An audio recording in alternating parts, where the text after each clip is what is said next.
Well, last summer, America saw protests and demonstrations like it hadn't seen in decades as the Black Lives Matter movement raised voices against police brutality and racial injustice. Those demonstrations occasionally became violent, as we saw in Minneapolis after an officer there killed a man named George Floyd.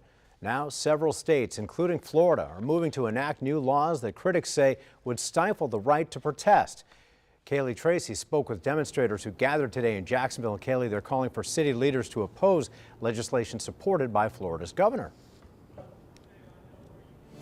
Yes, Jeff. Local activist groups gathered here on the steps of City Hall this afternoon. They're calling on the mayor as well as city council members to go against the House Bill 1, to stand up against it. They say they want them to propose a resolution against House Bill 1. Now, what exactly does that bill do?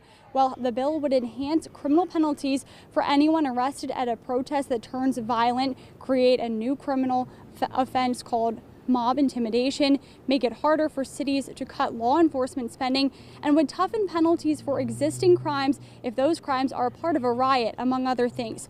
Activists with the North Side Coalition of Jacksonville and the Jacksonville Community Action Committee call the bill dangerous and racist.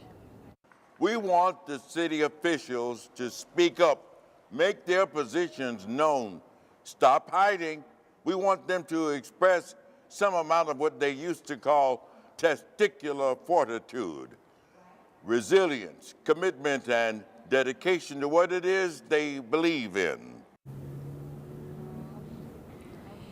Council members Brenda Priestley Jackson and Garrett Dennis have already spoken out against HB 1. Several activist groups, including the ones today at the rally here in front of City Hall, they say they'll be joining other activist groups from across the state in Tallahassee March 2nd. That is when the first day of the legislative session is. We'll be sure to keep you updated on air and online, but for now, reporting live in downtown Jacksonville, Kaylee Tracy, First Coast News on your side. Thank you, Kaylee. To COVID news now.